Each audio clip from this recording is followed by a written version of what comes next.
নিখোঁজ পিতার চিতায় আগুন দিল সন্তান। শুনলে আপনি হতবাক হয়ে যাবেন। এক হৃদয়চূর্ণ খবরের দিকে নজর রাখছি আমরা আজ থেকে প্রায় 15 থেকে 20 বছর আগে নিখোঁজ হওয়া পিতার কুশপুতুল দাহ করলেন ছেলে তার নিজের হাতেই। সালটা ছিল তখন আনুমানিক 2000। ভিন রাজ্যে পরিযায়ী শ্রমিক হিসেবে পাড়িদায় ধূপগুড়ির গধেয়ারকুঠি গ্রাম পঞ্চায়েতের চরচড়াবাড়ি এলাকার বছর 37-এর পরেশ রায়। এমনটাই দাবি পরিবারের। সংসারের হাল ফেরাতে মেয়ের বিয়ের অর্ধ জোগাতে মধ্যপ্রদেশের উদ্দেশ্যে পাড়ি দেয় সেই ব্যক্তি। কিন্তু সেখান থেকে বাড়ি ফেরার পথে পরিবারের সাথে যোগাযোগ বিচ্ছিন্ন হয়ে নিখোঁজ হয়ে যায় সেই ব্যক্তি। পরিবারের দাবি আজ থেকে প্রায় 15 থেকে 20 বছর আগে নিখোঁজ সংক্রান্ত বিষয়ে প্রশাসনের দ্বারস্থ হয়েছিলেন তারা। কিন্তু সময়ের পর সময় চলে গেল, হাজার খোঁজাখুঁজি করলেও আর খোঁজ মেলেনি পরেশ রায়ের। স্ত্রী তার স্বামীর অপেক্ষায়, ছেলে মেয়ে তার বাবার অপেক্ষায়, দাদা তার ভাইয়ের অপেক্ষায়। এভাবেই দিন কাটাতে কাটাতে সালটা এসে পৌঁছায় 2025-এ। এদিকে মেয়ের বিয়েও হয়ে যায়, ছেলে প্রাপ্তবয়স্ক। অন্যদিকে স্বামীর অপেক্ষায় থাকতে থাকতে নিখোঁজ পরেশ রায়ের স্ত্রী সরুবালা রায়ের বয়স হয়ে যায় আনুমানিক 60 বছর। অবশেষে বাধ্য হয়ে পরিবারের তরফে হিন্দু রীতি মতে সমস্ত নিয়মবিধি মেনে খড়ের কুশপুতুল তৈরি করে পূর্ণ শ্রদ্ধায় বাড়ি থেকে কাঁধে তুলে শ্মশান ঘাটে পৌঁছে শ্মশান কাজ অর্থাৎ দাহ করা হয় পরেশ রায়ের। তবে এমন বাস্তবতা যে কতটা কঠিন তা কেবল সেই পরিবারের ব্যক্তিরাই ভোগ করছেন।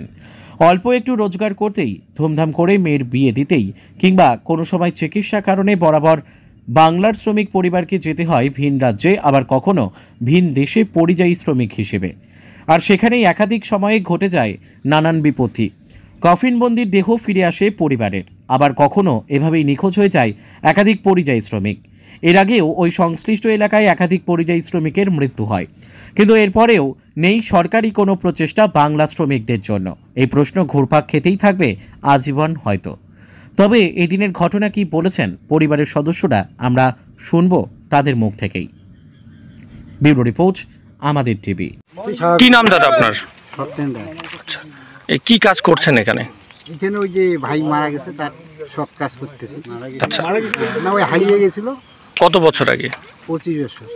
কি হয়েছিল সেদিন, কি জানতে পেরেছিলেন? আমরা তো কিছুই জানি না।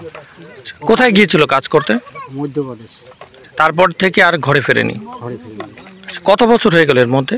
25 বছর। কিভাবে আজকে তাহলে যে লোকটা নেই, মানে আপনারা পেয়ে খুঁজে পাননি, সেই লোকটার কিভাবে সৎকার করছেন? মানে আমরা এতদিন ধরে কিভাবে থাকবো তার জন্য আর যে দেহ ছাড়া কিভাবে সৎকার করছেন? আমরা ওই একটা কুচ দিয়ে মানে খড়ের একটা বানিয়েছেন যাকে ভূতি বলে, কুশপুতুল, তাই তো? আচ্ছা, তার নামই করছেন। মুখাগ্নি কি করেছে? কি নাম? কৈলাস রায়। আচ্ছা, বাড়িতে কে কে রয়েছে তার? তার বউ আছে। আচ্ছা, আর ছেলে মেয়ে আছে। কজন ছেলে মেয়ে? একটি মেয়ে, দুইটি ছেলে। আচ্ছা, তারা প্রত্যেকেই বড় হয়েছে, তাই না? এই যে কতজন গ্রামবাসী এখানে উপস্থিত রয়েছেন? এখানে অনেক আছে, যা দেখতেছেন। তাহলে আপনারা ভাবছেন আর কোনোদিনই খোঁজ পাওয়া যাবে না তার? এইটাই ভাবছি। মানে টোটাল মানে একদম যেভাবে হয় সেভাবেই করছেন, তাই তো? সমস্ত নিয়ম মেনে। কি হন আপনি ওনার? ওদের বড় ভাই। মানে জেঠু না, দাদা। দাদা। কি নাম আপনার? আচ্ছা, কিভাবে কি ঘটনা ঘটলো এবং আজকে কি করা হচ্ছে? সে প্রায় 24 বছর আগে তো বাবা নিখোঁজ হয়ে গেল, মানে বিদেশে গেল কামাই করতে গিয়ে এখন ওখানে কী হয়েছে কী হলো তা তো আমরা কেউ জানি না। এখন ওখানটা গিয়ে নিখোঁজ হয়ে গেল। এতদিন অপেক্ষা করেছিলাম, অপেক্ষার ইয়েতে তো কোনো দিন আসলো না, কোনো কিছু খবরও পেলাম না। তাই জন্য আজকে কি কাম করতে মানে ওদের জন্য করা হচ্ছে। আচ্ছা, তো আপনারা তখন কত বছর বয়স ছিল আপনাদের যখন বাবা নিখোঁজ হয়? তখন বয়স ছিল 10 বছর, কয় মাস যেন ওটা তো মনে ছিল না। এখন আপনি বিবাহিতা? আমি এখন বিবাহিতা, কিন্তু আমার বিয়ে ঠিক করে আর কি গেছিলো বিয়ে দেওয়ার জন্য টাকা দেওয়ার। আচ্ছা, কি নাম আপনার বাবা? আমার বাবার নাম পরেশ। থানায় কি এই বিষয়ে অভিযোগ দায়ের করেছিলেন নিখোঁজ সংক্রান্ত? তারপরে খোঁজ পাওয়া যায়নি? আপনারা ক ভাই বোন? 2 ভাই বোন। আচ্ছা, গ্রামবাসী এবং পরিবার মিলে সকলে মিলে আজকে এই দাহ কাজ করছেন, তাই তো? আপনারা কি মনে করছেন তাহলে তিনি মৃত?